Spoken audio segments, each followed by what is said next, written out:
Baik, selamat pagi dokter. Perkenalkan saya Kumasет Kagisora dengan NIM 20026121135. Di sini saya akan mempresentasikan mengenai postoperatif manajemen.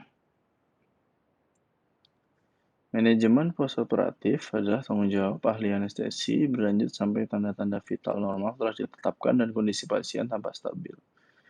Unit perawatan pasien anestesi atau post anesthesia care unit atau PACU dirancang untuk merawat pasien yang baru pulih dari efek fisiologis akut dari anestesi dan pembedahan.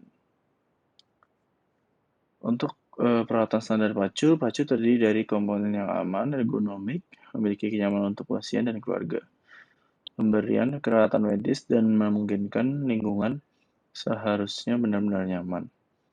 Ada seperti oksigen supply, oksigen face mask dengan berbagai ukuran, stetoskop, resusitasi bag, ambu, dan mapleson, anestesi face mask, oral airways, nasal airways, suction, jarum, syringe, pulse pads, alat pengecek analisis gas darah, pulse oximeter, EKG monitor, tensimeter, dan cuff.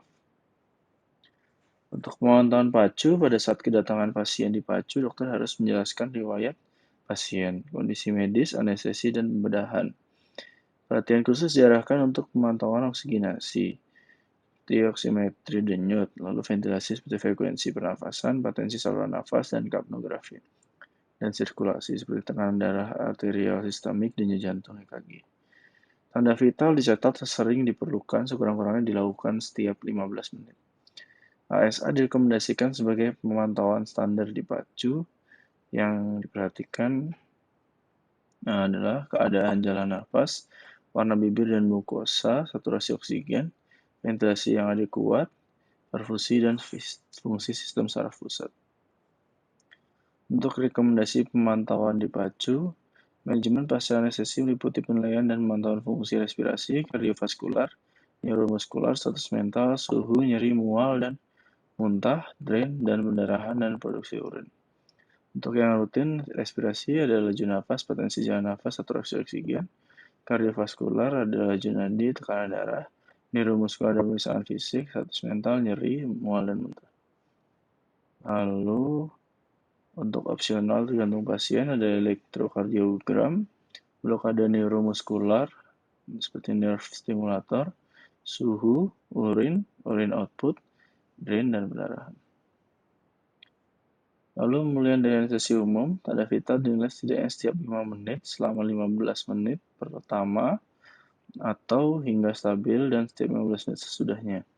Pemantauan tambahan termasuk penilaian nyeri, mual muntah, status cairan, dan pendarahan.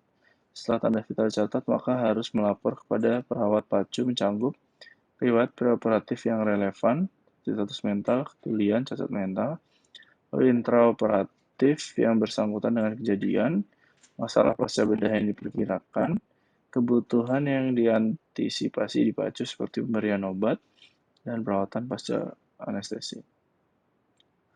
Untuk pemulihan dari anestesi regional, pasien yang mendapat anestesi regional dengan sedasi dalam yang hemodinamik belum stabil harus menerima suplementasi oksigen di PACU. Tindakan sensorik dan motorik harus dicatat secara berkala untuk mendokumentasikan regresi blok. Tindakan pencegahan dalam bentuk padding atau peringatan ulang untuk mencegah cedera setelah blok plexus brachialis. Tekanan darah setelah anestesi spinal dan epidural, kateteriasis atau epidural anestesi. Untuk gangguan yang sering ditemui di PACU, berbagai gangguan fisiologis harus diwaspadai dan ditalaksanakan di PACU selama pemulihan pasca anestesi dan pembedahan. Mual atau muntah, sumbatan jalan nafas atas, hipotensi merupakan komplikasi yang sering ditemui. Masalah saluran nafas dan kejadian kardiovaskular 67% dari 419 insiden ruang pemulihan dilaporkan pada studi pemantauan insiden Australia 2002, IMS. Ini ada obstruksi jalan nafas atas, arterial hipoksemia, hipoventilasi, hipotensi atau hipertensi, disritmia, oliguria, pendarahan, penurunan suhu tubuh, delirium, emergence agitation, lambat sadar, mual dan muntah, serta nyeri. Untuk sistem respirasi, permasalahan yang dapat muncul, itu obstruksi jalan nafas atas, residual neuromuscular blocking drug, atau NMD, lalu laryngospasm, hipoksemia, hipoventilasi, edema saluran nafas, dan obstructive sleep apnea. Untuk sistem kardiovaskular, masalah yang dapat muncul bradikardi, takikardi, hipotensi, hipertensi, atrial flutter, fibrillasi atrium, supraventrikular tachyarrhythmia. Masalah yang dapat muncul di sistem saraf pusat, yaitu kesadaran muncul lebih cepat setelah penggunaan sevoflurane dan desflurane. Semakin lama durasi obat anestesi, maka semakin banyak jaringan yang dapat mempengaruhi obat. Agitasi emergens atau delirium, delayed emergence. Lalu predisposisi pada pasien dengan penyakit gangguan ginjal, paru, usia lanjut, gangguan fungsi sensoris, penyalahgunaan alkohol, malnutrisi, dan dehidrasi. Untuk sistem gastrointestinal, mual dan muntah pasca operasi, PONV, yang paling sering terjadi pada anestesi umum, setelah tindakan tonsilektomi, strabismus, hernia, orchipeksi, dan mikrotia. Komplikasi medis yang berkaitan dengan PONV adalah respirasi paru, dehidrasi, gangguan elektrolit, kelelahan, dan ansietas. Etiologi berupa multifaktorial yang berhubungan dengan agen anestesi dan analgesik, jenis prosedur bedah, dan faktor pasien infeksi seperti riwayat motion sickness. Yang perlu dievaluasi pada setiap pasien yang akan dilakukan prosedur anestesi terutama pada mengetahui faktor risiko PONV. Faktor pasien yaitu umur muda, gender wanita terutama pada saat menstruasi, badan besar, riwayat PONV sebelumnya, riwayat motion sickness. Teknik anestesi GA, lalu obat opioid, anestesi inhalasi N2O. Prosedur bedah, operasi strabismus, operasi telinga, laparoskopi, orchidopeksi, pengambilan novum, tonsilektomi, operasi payudara, faktor pasca bedah, nyeri pasca bedah, dan hipotensi. Natal saat nyeri di pacu, nyeri pasca bedah ringan hingga sedang dapat diberikan acetaminophen 15 mg per kilogram atau 1 gram jika pasien lebih dari 50 kg. Ibuprofen, ketorolak 15-30 mg secara intravena.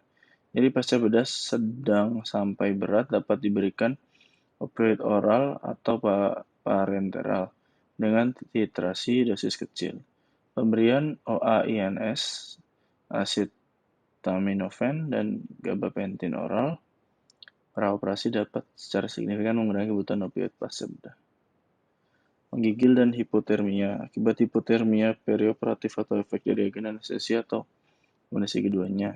Penyebab hipotermia adalah redistribusi panas dari inti tubuh ke perifer dan yang memperberat adalah suhu ruang operasi yang relatif dingin, paparan luka, operasi yang berbanyak, dan penggunaan jumlah besar cairan intravena tidak dihangatkan atau tinggi aliran fresh gas yang kering.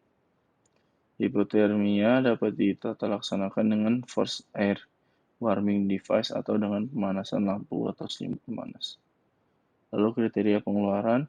Sebelum keluar, pasien harus diamati untuk depresi pernafasan setidaknya 20-30 menit setelah dosis terakhir opioid parenteral.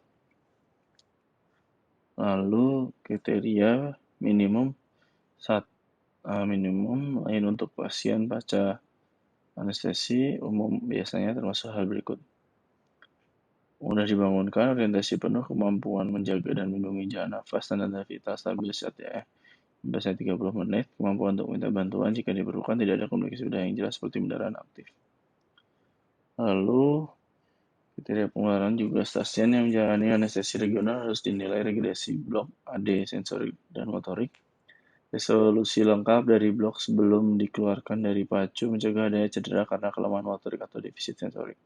Kegagalan hilangnya blok spinal atau epidural blok dalam 6 jam setelah dosis terakhir anestesi lokal meningkatkan kemungkinan hematoma spinal atau epidural yang dipastikan dengan pemeriksaan radiologis dan evaluasi neurologis.